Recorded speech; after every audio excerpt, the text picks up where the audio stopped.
দর্শক, আজকে খুবই একটি রাজনৈতিক গুরুত্বপূর্ণ বক্তব্য। তারেক রহমান বিএনপির ভারপ্রাপ্ত চেয়ারম্যান দুটি বিষয়কে অত্যন্ত গুরুত্ব দিয়েছেন। সেই দুটি বিষয় নিয়ে দুটি গণমাধ্যমের শিরোনাম আমি আপনাদের সামনে উপস্থাপন করছি। কালের কণ্ঠের শিরোনামটা হচ্ছে এরকম: সরকারের একটি অংশ বিরোধ উস্কে দিতে চায়। বুঝতে পারছেন দর্শক?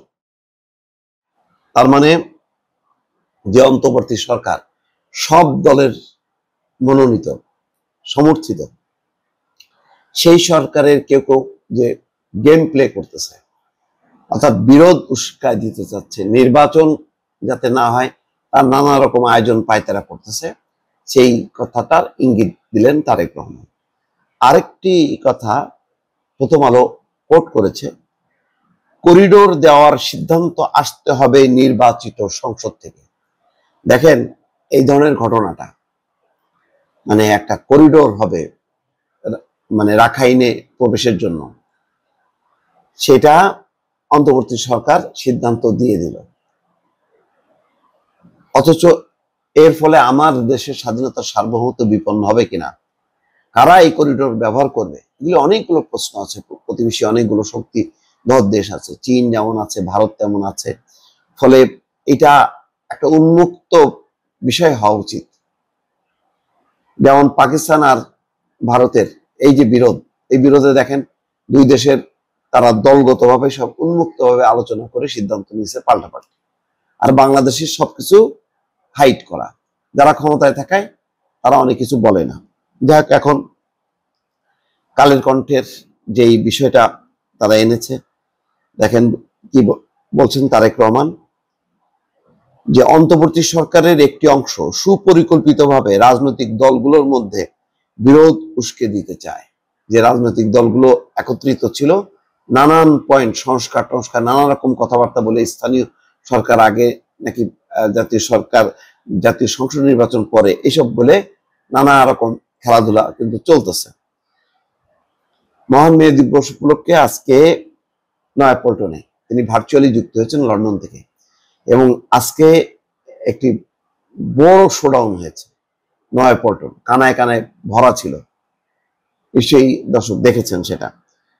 আচ্ছা, সেখানে বলছেন যে অন্তর্বর্তী সরকারের একটি অংশ সংস্কার এবং নির্বাচনকে মুখোমুখি দাঁড় করাতে চায়। গণতন্ত্রকে আমি জনগণের মধ্যে এই ধরনের বিশ্বাস জন্ম নিতে শুরু করেছে। একই সঙ্গে দ্রুত সময়ের মধ্যে নির্বাচন দেওয়ার আহ্বান জানিয়ে তিনি বলছেন, রাষ্ট্র স্বৈরাচার কিংবা ফ্যাসিবাদের কবলে পতিত হলে গণবিপ্লব এবং গণ অভ্যুত্থানের মাধ্যমে ফ্যাসিবাদী সরকারের পরিবর্তন হয়, তত্ত্বাবধায়ক বা অন্তর্বর্তী সরকার গঠিত হয়। তিনি বলেন, এই ধরনের বিশেষ পরিস্থিতির সরকার অবৈধ নয়, তবে বিশেষ পরিস্থিতির সরকার কখনোই জনগণের সরাসরি ভোটের নির্বাচিত সরকারের বিকল্প নয়, বিকল্প হতে পারে না। তিনি আরো বলেন, বিশেষ পরিস্থিতিতে গঠন হওয়া অন্তর্বর্তী সরকারের প্রতি রাজনৈতিক দলগুলোর নিঃশর্ত সমর্থন দিচ্ছে, কিন্তু অনির্দিষ্টকালের জন্য এই সমর্থন দেওয়া যৌক্তিক নয়। তিনি বলছেন, দেশের স্বাধীনতার সার্বভৌমত্বের সঙ্গে অন্য একটি বিষয়, রাখাইনের যে মানবিক করিডোর, সেই করিডোরের ব্যাপারটা কে হাইলাইট করেছে। তার মানে বলছেন যে অন্তর্বর্তী সরকার একটা নির্দিষ্ট সময়ের জন্য, কিন্তু এটা প্রলম্বিত না, এবং এই সরকার নির্বাচিত সরকারের বিকল্প হতে পারে না। করিডোর দেওয়ার সিদ্ধান্ত আসতে হবে নির্বাচিত সংসদ থেকে। জাতিসংঘের তত্ত্বাবধানে মিয়ানমারে রাখাইনে সহায়তা পাঠানোর জন্য মানবিক করিডোর স্থাপন নিয়ে চলমান আলোচনা প্রসঙ্গে তিনি বলেন, দেশের স্বাধীনতা প্রিয় জনগণ মনে করে করিডোর দেওয়া না দেওয়ার বিষয়ে সিদ্ধান্ত আসতে হবে জনগণের কাছ থেকে। সিদ্ধান্ত আসতে হবে জনগণের প্রত্যক্ষ ভোটে নির্বাচিত জাতীয় সংসদের মাধ্যমে। এই ধরনের পরিস্থিতিতে গণতান্ত্রিক বিশ্বের দেশে দেশে এটাই নিয়ম, এটাই রীতি। তিনি বলছেন যে অভ্যন্তরীণ যুদ্ধে লিপ্ত মিয়ানমারের রাখাইনে মানবিক সাহায্য পৌঁছানোর জন্য বাংলাদেশকে করিডোর হিসেবে ব্যবহারের অনুমতি দেওয়ার ব্যাপারে অন্তর্বর্তী সরকার নাকি নীতিগতভাবে সিদ্ধান্ত নিয়েছে। দেশের স্বাধীনতার সার্বভৌমত্বের সঙ্গে জড়িত এমন একটি স্পর্শকাতর বিষয়ে সিদ্ধান্ত নেওয়ার ক্ষেত্রে অন্তর্বর্তীকালীন সরকার কিন্তু জনগণকে জানায়নি, এমনকি জনগণের প্রতিনিধিত্বকারী রাজনৈতিক দলগুলোর সঙ্গে কোনো আলোচনা করার প্রয়োজনও বোধ করেনি। দেশের জনগণকে না জানিয়ে অন্তর্বর্তী সরকার এই ধরনের সিদ্ধান্ত নিতে পারে কিনা কিংবা নেওয়া উচিত কিনা এই মুহূর্তে সেই বিতর্ক তুলে ধরতে চান না উল্লেখ করে তারেক রহমান বলছেন, বিএনপির বক্তব্য স্পষ্ট, বিদেশিদের স্বার্থে নয়, অন্তর্বর্তী সরকারকে সবার আগে দেশের জনগণের স্বার্থ নিশ্চিত করতে হবে। তার মানে এই ধরনের গুরুত্বপূর্ণ বিষয়টা নির্বাচিত সংসদ নেবে। যেহেতু এখন নির্বাচিত সংসদ নেই, তাহলে সকল রাজনৈতিক দলের একটা গোল টেবিল বৈঠক হইতে হবে। গোল টেবিল বৈঠকে বিষয়টা উপস্থাপন করতে হবে যে এই কারণে আমাদের এই মানবিক করিডোরটা দিতে হবে।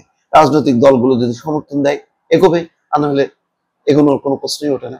সুতরাং তারেক রহমান আজকে গুরুত্বপূর্ণ দুটি বিষয়, যে অন্তর্বর্তী সরকার নির্বাচিত সরকারের বিকল্প নয়, আরেকটি হলো যে সংসদই সিদ্ধান্ত নেবে মানবিক করিডোর দেবে কি দেবে না, অথবা সর্বদলীয় বৈঠক সিদ্ধান্ত নেবে মানবিক করিডোর হওয়া উচিত কি উচিত না। দর্শক ভালো থাকবেন, আল্লাহ হাফেজ।